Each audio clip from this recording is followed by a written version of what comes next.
everyone. Welcome to my channel. I'm Josie. It came to my attention that maybe I should do a video on depression. I was going to do one today on how siblings handle loss of a family member, but I will do that another day. Now, my disclaimer is I'm not a substitute for professional therapy. Also, this is not for children to watch. Now, most of this is based on my research, my book in process, and me personally. I will describe a situation in my life. So please, one thing I advise, if you're on medication, do not go off your medication cold turkey. Always talk to your physician. It is very dangerous to stop taking medication, especially medication for depression. Anyway, I made me some notes. What is depression? The feeling of sadness, hopelessness, that doesn't go away. What can increase risk for depression? Stressful events, family history, chronic medical conditions such as diabetes, heart disease, or cancer, drug or alcohol abuse. What are the signs and symptoms of depression? Appetite changes or weight gain or loss, trouble going to sleep and staying asleep or sleeping too much, fatigue or lack of energy, feeling restless, irritable, and withdrawn, trouble concentrating, remembering things, doing daily tasks, or making decisions, thought about hurting or killing yourself.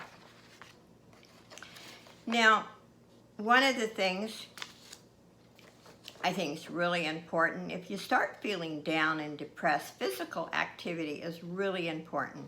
Going for walks, going to the gym, getting exercise. Laying around in bed does not help. It actually makes you worse. Let's see. Create a regular sleeping schedule. Choose a time to go to bed and try to stay on that schedule. Eat healthy food. Do not drink alcohol or use drugs, especially when you're on antidepressants. It's really important that you do not drink alcohol or take drugs. Always talk to your physician and let him or her know what you are drinking. Okay, I am going to base the next few statements on my personal life. I can honestly say the only time I really had a problem with depression was many, many years ago. I was probably in my 30s, maybe 35. And it was after my divorce. I was able, and I am a strong person, I was able to be depressed at home, but I knew I had children to support. I was a single mom. And I knew I had to go to work. I just couldn't go to bed and just give up. So, and I honestly, I think my beliefs in God is what got me through this. I was working at the hospital at that time, and I could go approach the front door and tell myself that this is a different world, this is a different life. And I could go into the hospital, do my job. No one knew I was depressed. And I actually, over the years, have thought about, I amazed myself that I was able to do it. When I went home, I went back into depression. I had children to take care of, so I had to get out of bed. But it was a feeling of nothing was going to change, nothing was going to get better, and the world just seemed really bleak. I was this way for about 3 months. I did not seek medical attention. I do not like medication. In fact, at my age right now, I'm 78, and the only thing I take is thyroid medication and vitamins. I'm very blessed, I know it. But I'm not saying, some people absolutely have to have medication. I think you need to ask questions, though, when you go to your physician.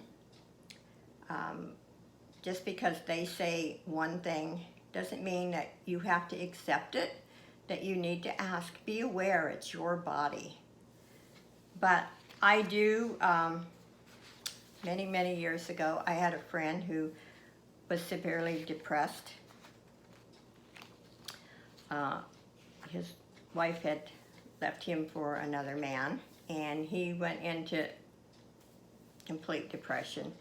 But he was on several antidepressants, and apparently one of the side effects was, on one of them, was suicidal, and eventually he did shoot himself. So, but some people absolutely need medication. But another way that I have controlled myself, when I get down about something, I do a lot of praying, yes. And if I offend anyone, please go watch something else.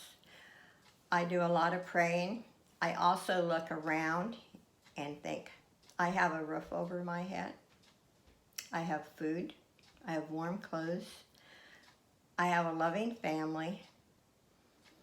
I don't have a right to feel sorry for myself. I allow myself 3 days. And if you know me, my friends know that I've said this before. I give myself 3 days and I call it my pity party. And I might feel sorry for myself for those 3 days.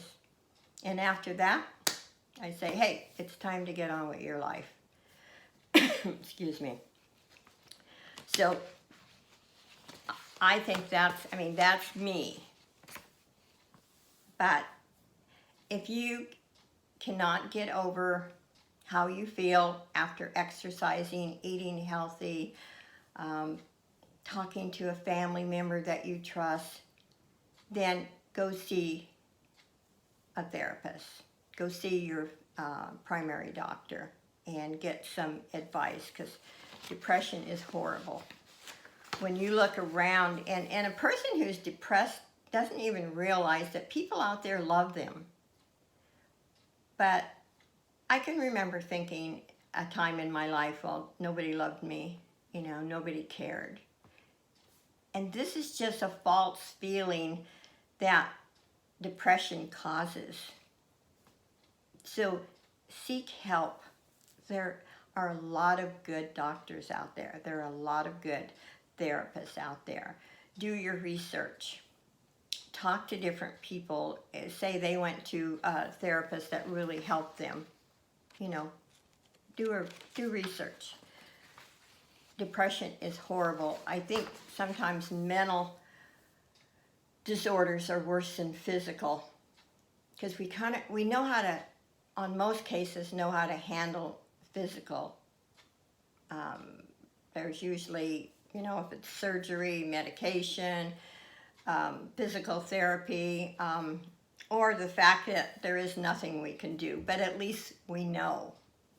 So I think depression is the worst thing, but there's a cure to it. There's ways with therapy, with exercise, and eating healthy makes a lot of difference. I love sweets, and sugar is the worst thing for us. I went off of sugar for 1.5 years, and let me tell you, I felt a lot better than I do now, and I need to get back off of it. But I don't take medication, I'm just addicted to sugar. So anyway, I'm going to keep this short, because until I have 100 subs, I can't talk longer than 15 minutes. And I will start doing some lives, and I will do my one on how siblings handle loss of a family member. And I wanted to actually go into more detail with children. So, but anyway, it came to my attention. I think there's a person out there that maybe needed to hear this. So thanks for watching, and talk to you soon. Bye, everyone.